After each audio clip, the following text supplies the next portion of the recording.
Hello, everybody.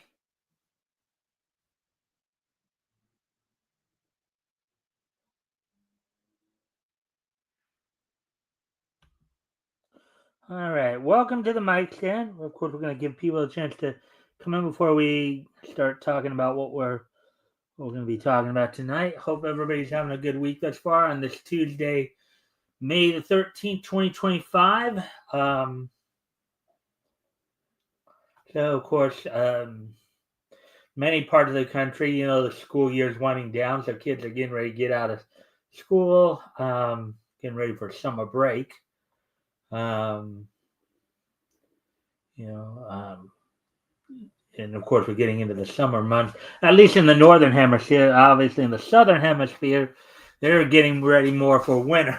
So, uh,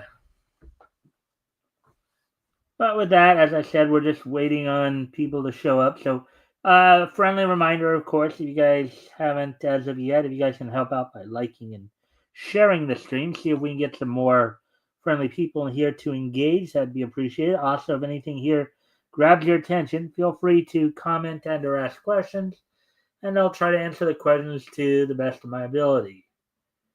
So, anyways, let's see what can we talk about here. Yeah. So, all right. Well, we got three people in here now, and we're coming up on 2 minutes. I guess I'll just go ahead and start talking a little bit about what's on tap for tonight. So for tonight, we're going to go over a couple of articles. One from Bounding the Comics, the other one from Me TV Tunes. The first one we're gonna, of course, talk about. We're gonna talk a little bit about. So Jonathan Hickman of Marvel Comics is saying that X-Men's Krakoan age was his most disappointing creative experience because he couldn't finish the story. So we'll find out what that's all about. Also Tex Avery and Joe Barbera compare notes on a couple of musical pieces. One done by, of course, Warner Brothers, and the other done by MGM, of course, the Cat Concerto, and I think Rabbit Rhapsody might be the other one. But plus, of course, we'll have the rest and wrap up. We'll talk about what happened on last night's um,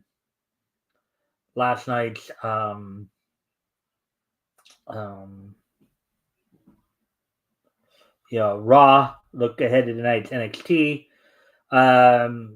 Get caught up on some of the news surrounding Sabu's passing the other day, as there's been a little bit of some hubbub on that. You know, also we'll of course wrap things up with this day in each history. So with all that being said, why don't we go ahead and let's get started. We'll go ahead and get started here. We'll get to our first article here real quick here. Coming up on 4 minutes here, so. And again, a friendly reminder, if you guys haven't already, you guys can help out by liking and sharing the stream. See if we can get some more friendly people in here to engage. That'd be appreciated. Also, if anything here grabs your attention, feel free to comment and or ask questions. I'll try to answer the questions to the best of my ability. With that being said, let's get into this. So, first article we're looking at tonight, Marvel Comics' Jonathan Hickman says X-Men's Krakoan age was his quote most disappointing creative experience unquote because he couldn't finish the story quote unquote. All right, so let's see what he's talking about here. So, in an unfortunately apt by the way, article by I should have read all that off too. Article by Spencer McCooley, published back on May 10th, which of course this is past Saturday, so this is from a few days ago. So, in an unfortunately apt example of the idea that, in smaller quote, you can't win them all, on smaller quote, Marvel Comics writer Jonathan Hickman has admitted that due to events out of his control, preventing him from actually closing out the ambitious X-Men story arc, he considers work on the team's Krakoan age, in smaller quotes, to be his quote, most disappointing creative experience, unquote.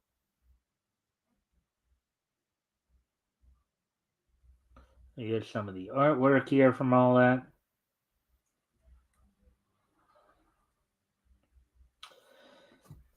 An overarching storyline that ran across the entirety of the publisher's X-Men line from 2019 to 2024, the Krakoan Age, revolved around the idea of Professor X transforming the sentient island of Krakoa into a universal home for all of mutant kind.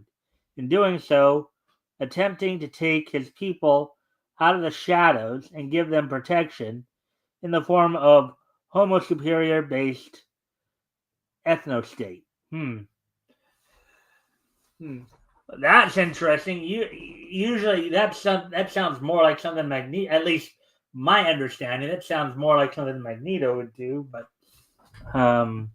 originally Hickman planned for the storyline to be a grand three-part epic.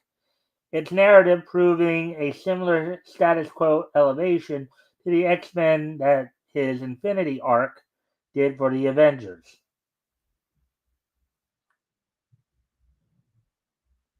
Hmm.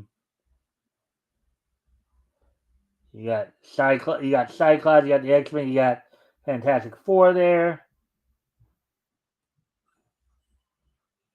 However, this epic would never come to be, as when Hickman was gearing up to move the story into its second act, he was shocked to learn that, quote, to a man, everyone wanted to stay in the first act, unquote.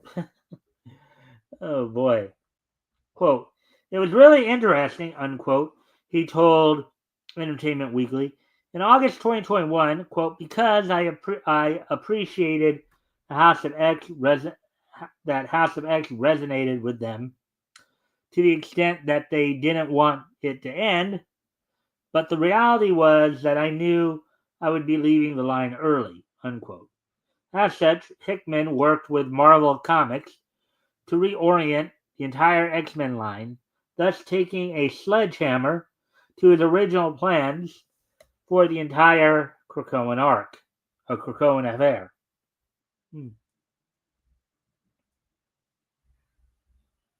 Hickman, who has since gone on to pen the currently ongoing Ultimate Spider-Man, Volume 3, the one that everybody is buying more of than Amazing Spider-Man, by the way, and soon to release Imperial Crossover, reflected on its time, the Marvel's Merry Band of Mutants, during an appearance on the 498th episode of Comic Book Centric Off-Panel Podcast as hosted by David Harper.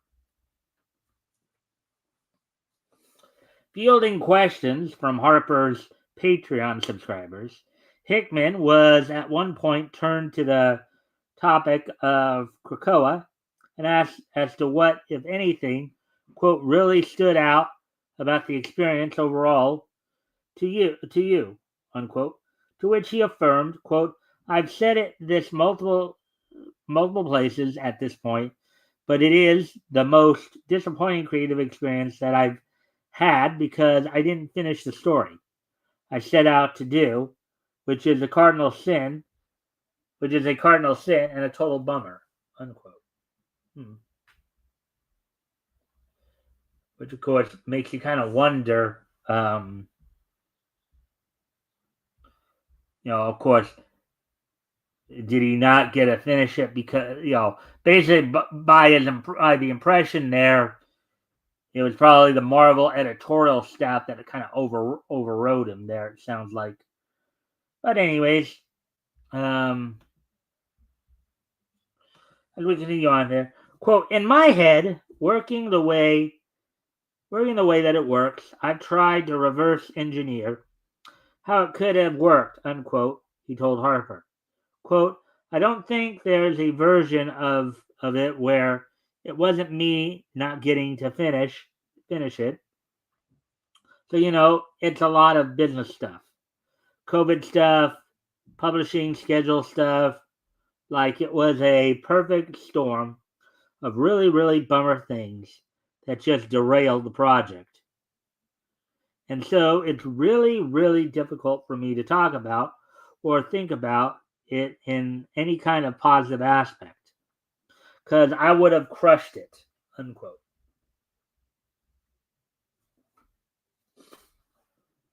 Quote, like if you talk to anybody who was in the room for the initial full pitch of where everything was going, I told them what the three arcs were, unquote. The East of Eden co-creator called, quote, I reserve the right to keep stuff back as I always do. But I mean the point of the book, I was very clear about what it was. You talk to people in the room and they know what the whole thing was, unquote.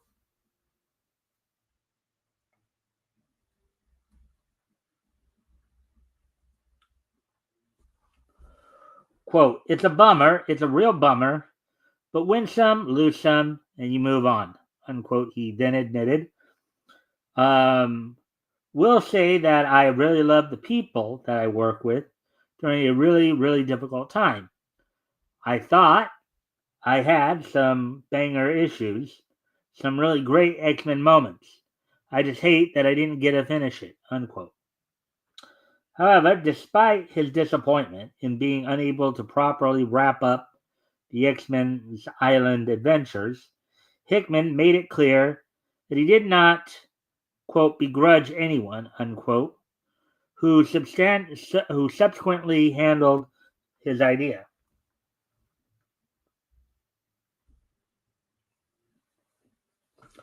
Quote, first of all, everybody in that office worked very, very hard, unquote, he said. Quote, one of the reasons why I don't like talking about it is that people immediately think that I'm throwing shade or that I'm upset with editorial or that I'm upset with the company or that I'm upset with the other creators and all that kind of stuff. It's on me to tell the story and I'm supposed to tell. Like that's on me and the artist who are doing the book. And it just couldn't be helped, unquote.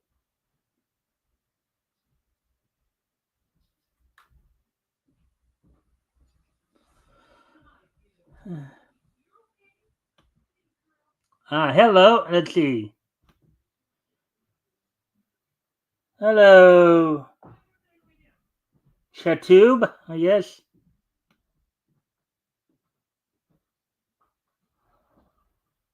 Can you react on my song? I don't, I don't know what your song is.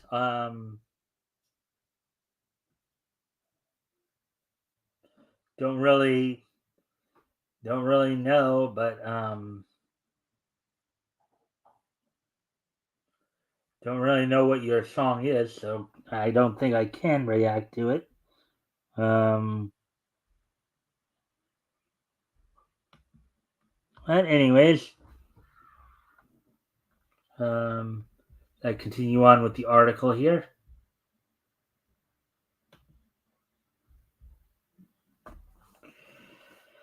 Let's see. Quote, I don't have any negative feelings about any of the other stuff outside of me not bringing it home, unquote, added Hickman. Quote, but it was complicated and convoluted, and I don't think I'll ever talk about it because I think that's bleepy. Um, there was no way around it, just a product of the time is what I would say, unquote. Wrapping his thoughts on this particular question, the Marvel Comics mainstay ultimately told his host, quote, listen, the House of X still sells really well. The trade does great. People will still read that trade years from now. And so, I'm super thrilled with the work that went into that, that, and how it came out and all that kind of stuff.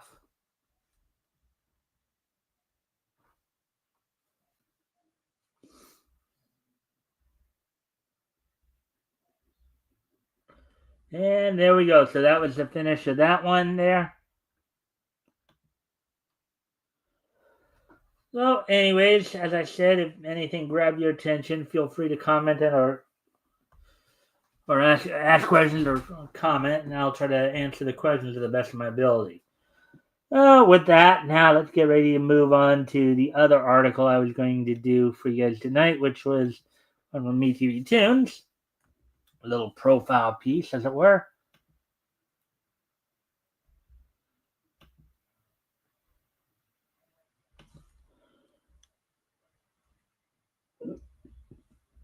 The great Oscar scandal of 1946.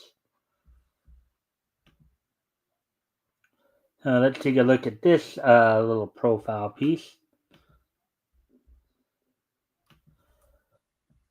Ted Avery and Joe Barbera on the Cat Concerto vs. Rhapsody Rabbit. The Great Oscar Scandal of 1946. Article posted May 12, 2025 by MeTV Team staff. So I believe these were, I think the Cat Concerto was the one that won the Oscar, but I think both of these were up for the Oscar. That's why this all came about here. But let's go ahead and go through this. So it's a classic cartoon whodunit. Which came first, the Cat Concerto or Rhapsody Rabbit? In one corner, MGM cartoons with Tom and Jerry, and the other, Warner Brothers with Bugs Bunny. Both cartoons were nominated for the Academy Awards despite having identical animation and plots. A pianist gets on stage, begins playing Franz Liszt's Hungarian Rhapsody No. 2. A mouse inside the piano interrupts the performance and hilarity ensues. Both studios accused each other of plagiarism, but no one who knows who really copied who. The cartoons are too similar for this just to be a coincidence. So we decided to look into what animators from each camp said about the situation. So 1946, that was almost 80 years ago. That's 79 years ago.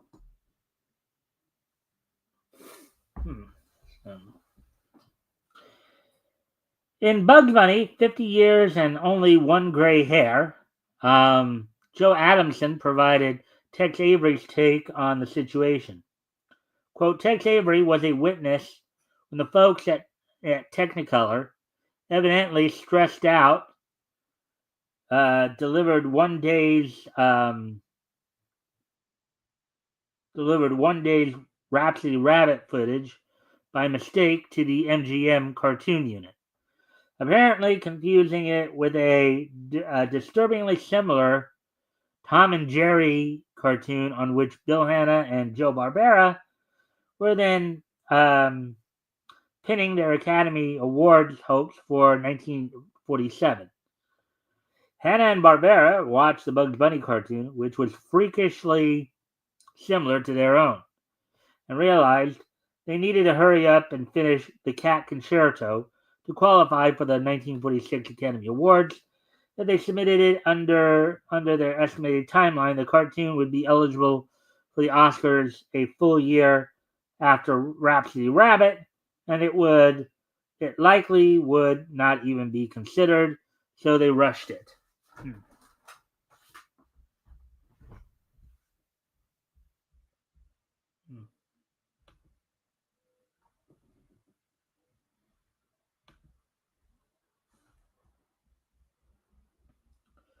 With the knowledge that Hanna-Barbera had a similar cartoon, Warner Brothers, who rushed the release schedule so their cartoon could premiere even earlier and hold court as the quote-unquote first of the cartoons to premiere and to the public, give the appearance that Tom and Jerry were copying Bugs Bunny and not the other way around. Rhapsody Rabbit premiered on November 9th, 1946, while the Cat Concerto premiered later on April 27, 1947. MGM's cartoon came out months later, but it had an earlier showing in 1946 and now qualified for 1946 Oscars. So basically, they probably had some kind of special screening to where they could get it out for the 1946 Oscars there. The cartoons for the Oscar screening were chosen out of a hat, and the Cat Concerto was chosen first. All the animators involved were in attendance, including Rhapsody Rabbit director Fritz Frayling. In an interview with Animation Magazine, Joe Barbera remembered the screening. Quote, when, in parentheses, Cat Concerto came on, people were laughing like hell, and when the lights came on, Frayling was mad as hell. Ours ended up as one of the 5 Oscar finalists, Oscar in parentheses there, and people had the feeling that, in parentheses, Frayling was ripping off our cartoon, but he said, no, I never saw your GD lousy cartoon, unquote. Frayling's anger was understandable. Whichever cartoon aired first was going to seem like the most original. Rhapsody Rabbit was not nominated, and the Cat Concerto took home the Oscar that year. So essentially, it probably wasn't a case where they copied each other. They just, each studio had somebody who had the same exact idea. They just happened, it's just one of those. And I know people would argue, well, they're too similar to be coincidental. Well, not necessarily. It could have still been, granted, maybe not as likely to be coincidental, but you never know, You never really know.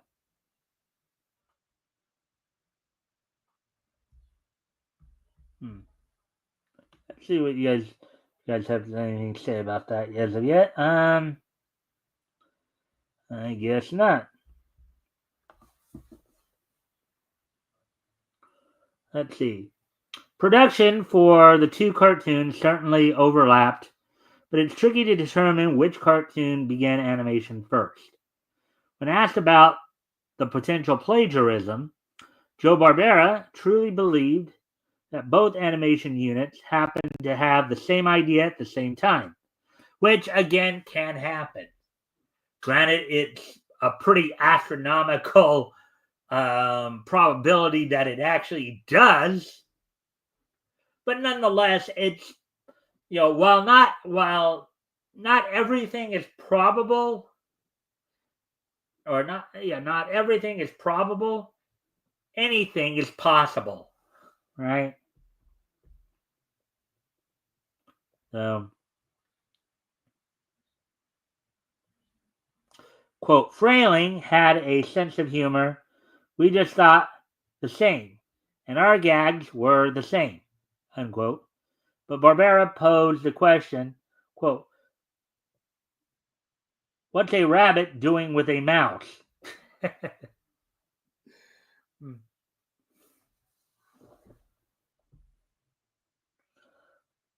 While we may never know if Warner Brothers copied MGM or vice versa, there is a third option. The most likely conclusion is that both studios were inspired by Disney's The Opry House. In this 1929 cartoon, Mickey Mouse plays Liszt's Hungarian Rhapsody No. 2 comedically on a piano. Both teams of animators appear to have enjoyed the fun music and silly piano playing of the Opry House and translated that into cartoons that fit in with Bugs Bunny and Tom and Jerry worlds. Which is possible too, because let's see, I think Tex Avery was probably still in the very early stages of his career in 1929 when the Opry House came out. I think at that time he was working. I think he was working with Walter Lantz at that point, while Bill Hanna and Joe Barbera, they were still a few years away from getting into that. So,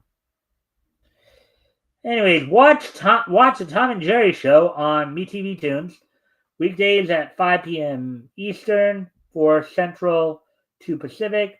Saturdays at 4 p.m. Eastern, 3 Central, 1 Pacific, and Sundays at 9 a.m. Eastern, 8 Central, 6 Pacific. Alrighty then.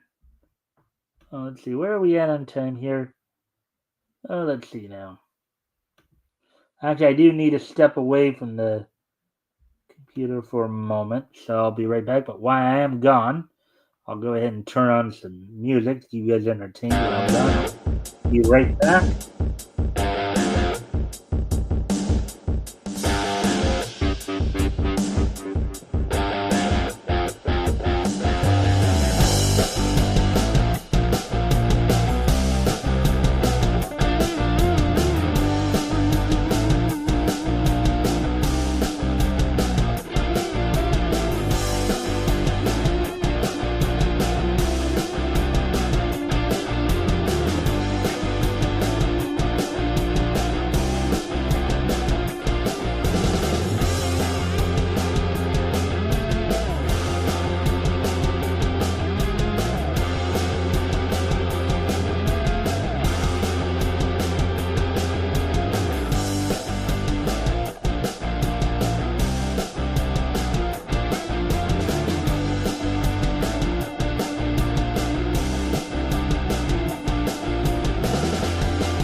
I'm back, so let me see now. So let me at least go around a bit and see if I can find possibly one more cartoon or one more article to do. See anything new there? No, of course not.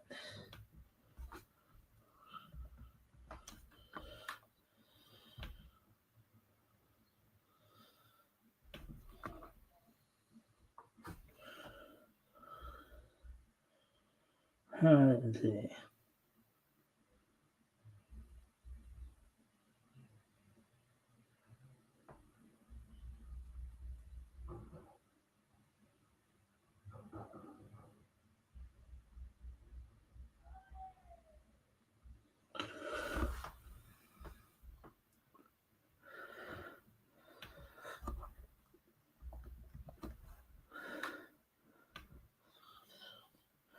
I'm just trying to see if there's anything else of interest we could probably talk about here.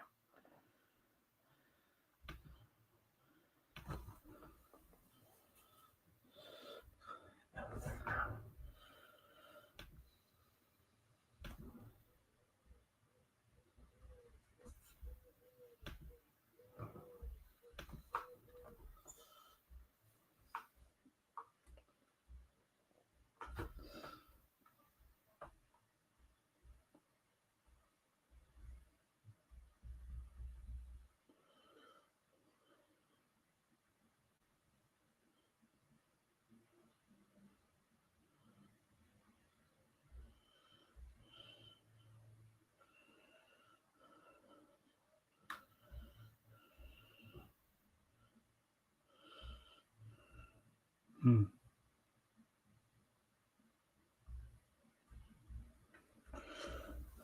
right, let's see. And then let's see the news.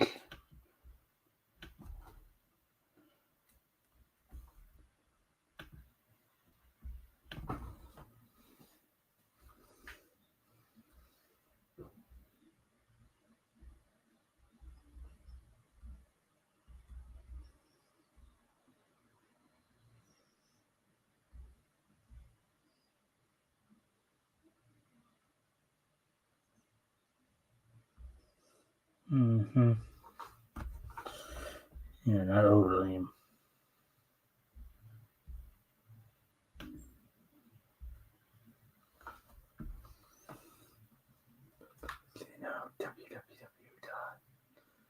Let me see now. All right.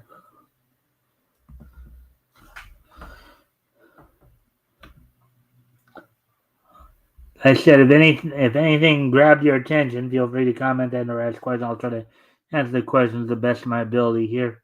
I'm just right now just looking up, see if there's anything else, wanted to, maybe just a kind of a one-off. I don't know like there's anything. There are some articles on Bleeding Fool that I was gonna wait for tomorrow because there are like 3 of them, and I have there'll be like kind of pretty lengthy articles, so I think I'll just wait on those to do those tomorrow.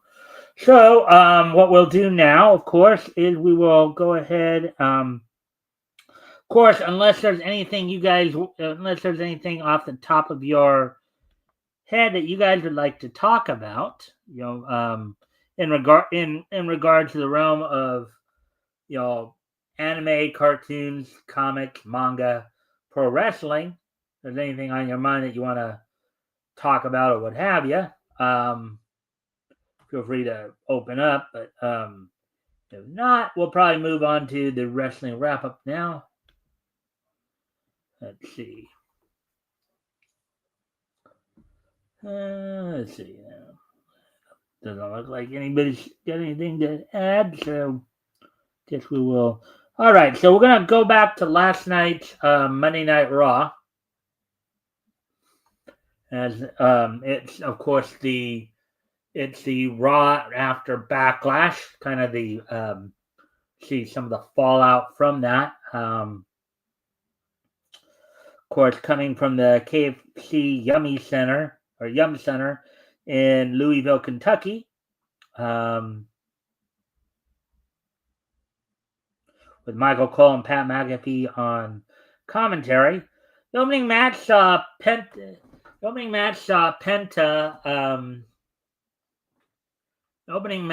Penta defeat Chad Gable. Penta, of course, coming off of his loss to Dominic Mysterio,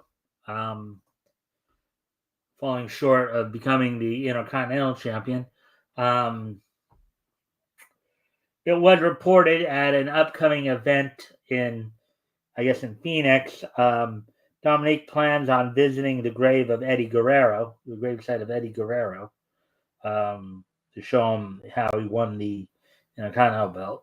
But anyways, Penta defeated Chad Gable in a singles match. Then American Made came out and defeated War Raiders with the help of WWE World Tag Team Champions, The New Day, who were on commentary, but now, in doing so, they might have put the American Made in, Brutus and Julius Creed in the driver's seat for a possible title shot against them coming up sometime down the road. AJ Styles defeated Finn Balor in a one-on-one match. With Penta coming out and keeping the members, as of course Finn had Carlito and JD McDonough of Judgment Day out with him. Penta came out to basically keep them at bay while AJ executed his phenomenal forearm onto Balor to get the win in their match. The main event saw WWE Women's World Champion Io Sky defeat or team with Rhea Ripley to take on Julia and Roxanne Perez. Of course, after Rhea was able to hit the Riptide on Julia to get the pin, she, of course, again, kind of laid claim to being the next person to go after Io Sky for the women's world title. Other happenings on the show included beginning of the show, CM Punk coming out and making a statement and confronting Paul Heyman, along with, of course, Seth Rollins and Braun Breaker over Heyman's betrayal at WrestleMania.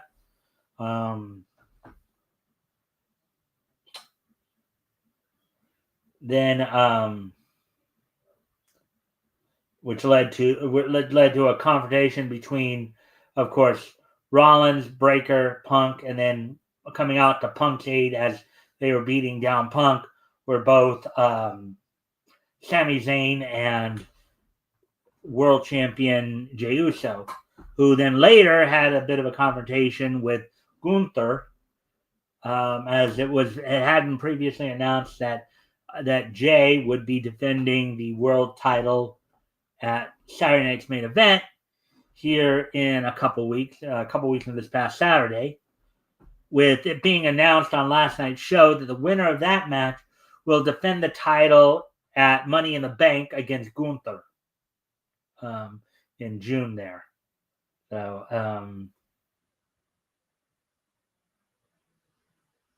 let's see.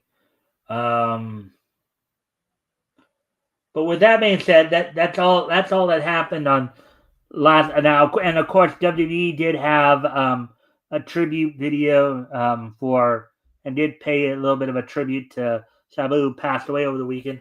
Now, a report came out recently, and this is kind of a controversy due to his last match. So, Sabu's last match was, I think, about a week or so ago for Game Changer Wrestling.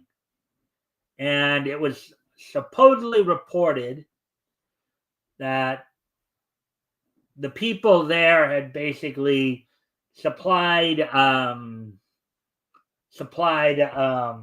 Sabu with some Katom, Katom. I guess it's some kind of drug. I don't know what kind of drug it is, but it was said that they supplied him. They somehow forced him to compete.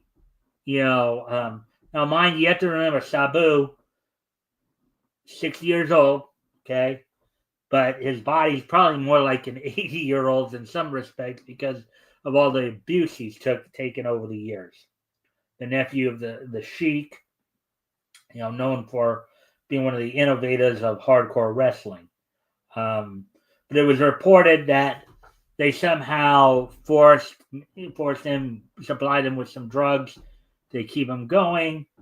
And both Joey Janela and I think I don't know his first name, but I think the last name of the guy was Lombardo. I guess one of the promoters for Game Changer Wrestling.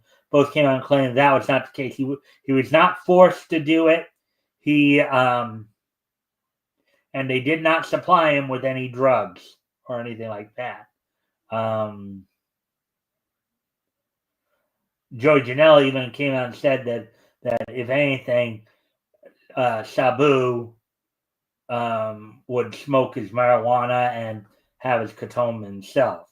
So some people I think though thought that maybe some of the people involved with Game Changer Wrestling were taking advantage of Sabu's advanced age to get him in the ring. And that's where all the controversy was coming from that.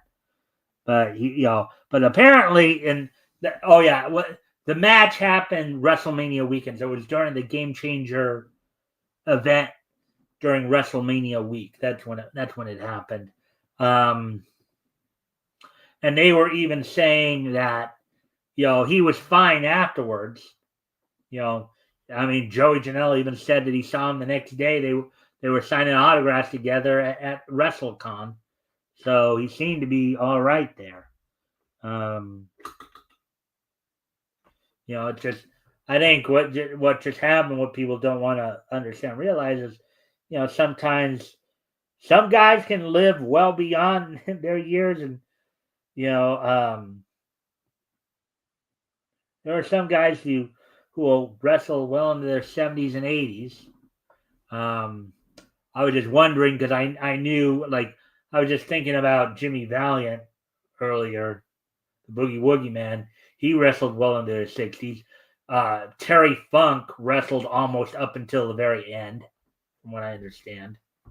So, and of course, I think everybody remembers back about 3 years ago, Ric Flair had his final match.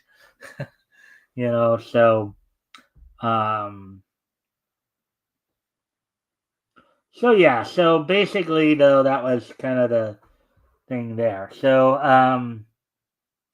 anyways, let's now look ahead, of course, to the let's look ahead to tonight's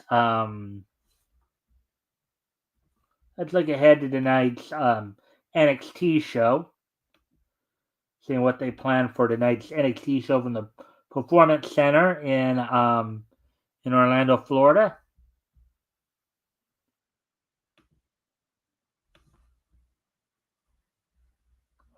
On tonight's NXT, which will air on the CW, the Booker T, Corey Graves, and Vic Joseph on commentary. Wes Lee will be taking on Tony D'Angelo in a singles match. In a non-title match, Oba Femi, NXT heavyweight NXT champion, will be taking on Charlie Dempsey in a match that was set up last week after Miles Bourne had won the Battle Royal to earn a number one contender shot at Oba Femi for Battleground coming up on Sunday, May the 25th here, which we'll get into that a little bit too here, because there's some interesting stuff that recently was reported today as well regarding WWE and AEW. But with that being said, last week, of course, Charlie Dempsey starting to, basically saying he was going to take the match, but, and then Miles Bourne turned it around on him and told Oba how, Charlie was talking about how he was going to stretch him, how he's going to beat Oba, and, Oba decided, okay, I'll take you on in a non-title match. Let's see if you can back up what you say. So you are looking to see if Charlie Dempsey, the son, of course, of William Regal, gets his comeuppance or not. But as I just mentioned too, Battleground, WWE's NXT Battleground will be happening on Sunday, May the 25th, which will be, of course, 2 weeks from yesterday. Which will put them up against AEW, who will be doing their pay-per-view Double or Nothing, with the finals of the Owen Hart tournament taking place for a chance, of course, the winners, the men's and women's winners, getting a shot at their respective world champions at All in July, I believe.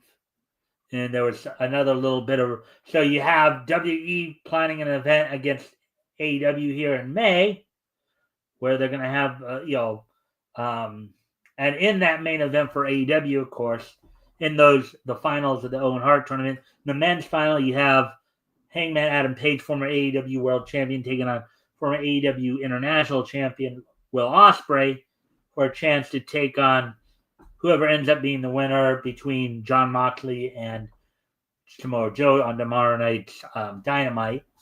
And then Mercedes Moné and current AEW TBS champion, former AEW Women's World Champion Jamie Hayter, will be taking each other on in the women's final Owen Hart tournament for a shot at the women's world title on Sunday, May 25th. Now, apparently, some people are saying that WWE fired another shot in the little rivalry feud between WWE and AEW, as it was also announced. Now, WWE this year is bringing back their Evolution pay-per-view. Evolution, which started up back in 2018 as WWE's first all-female pay-per-view. It just featured just the female talent, just the women's talent. With hints being the main event possibly might be Io Sky defending the women's world title against Rhea Ripley. Now, they did this back in 2018. It was a success. They've been meaning to do it again at some point, but nobody knew when. Now, this year, they finally decided to do it, and they're doing it.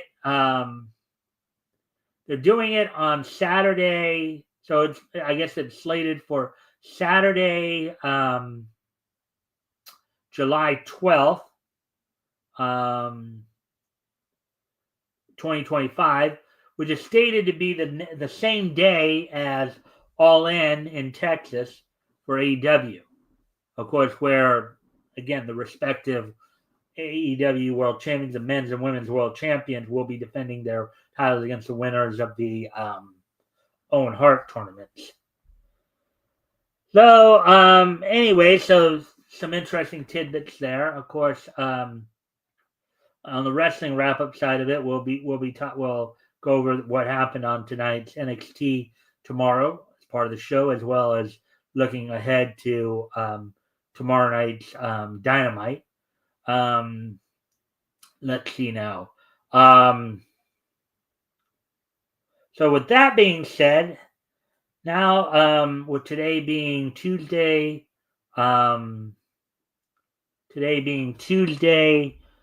May the 13th, 2025, let's go ahead and take a look back at this day in Nietzsche history. So let me just double check some things here. 1945 and 1975. All right.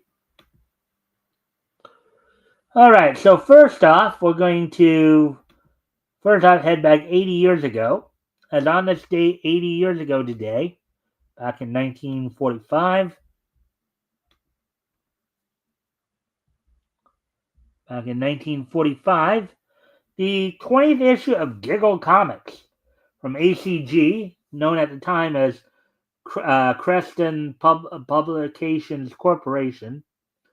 The 20th issue of Giggles Comics went on sale on its date back in 1945. Sold for 10 cents and was 48 pages. Of course, you had, obviously, it was a comic that was devoted to mostly, from the looks of it, from the cover there, anthropomorphic characters. Funny animals, cartoon animals kind of characters right there. Edited by, of course, Gerald Albert. So on this date, 80 years ago today, the 20th issue of ACG's Giggle Comics went on sale on its date back in 1945, sold for 10 cents, with 48 pages.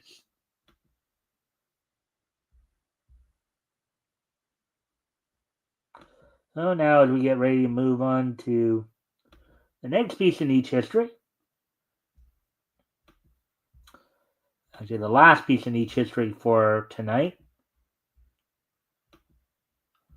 On this date back in 1975, 50 years ago today, Dominic DeNucci, of course, most fans today would know him better as the guy who trained Mick Foley.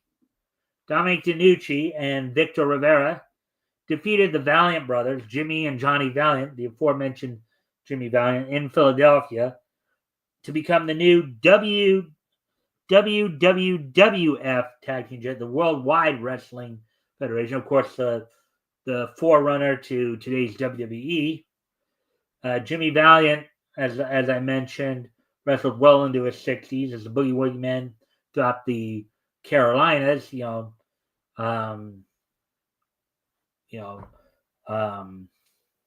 82 now.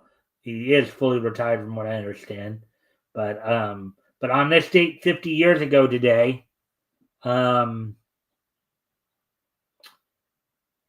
He and Johnny Valiant would drop the WWF Tag Team Championships to Dominic DeNucci and Victor Rivera. So that's all I got for you guys on the news side of things. I hope you all enjoyed the show tonight.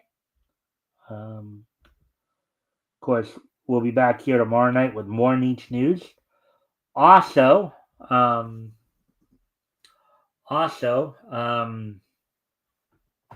this Sunday, I'll be joined by the Metal from the Vomitorium, as we'll be taking another trip down Comics History Lane, looking back to comics that went on sale in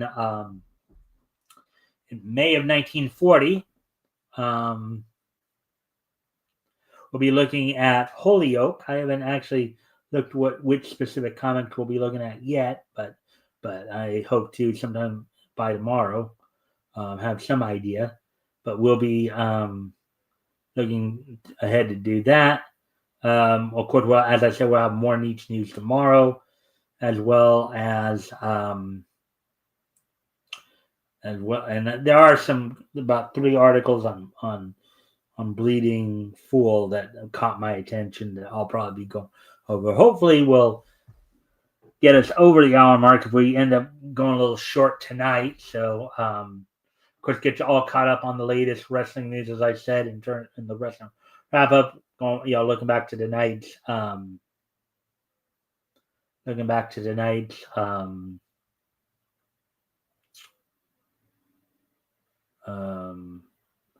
back to tonight's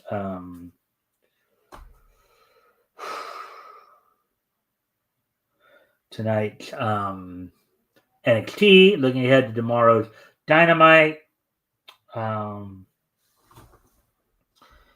And so with that, I thank everybody for being here tonight. Hope you all enjoyed the show, and I will see you all tomorrow. Bye.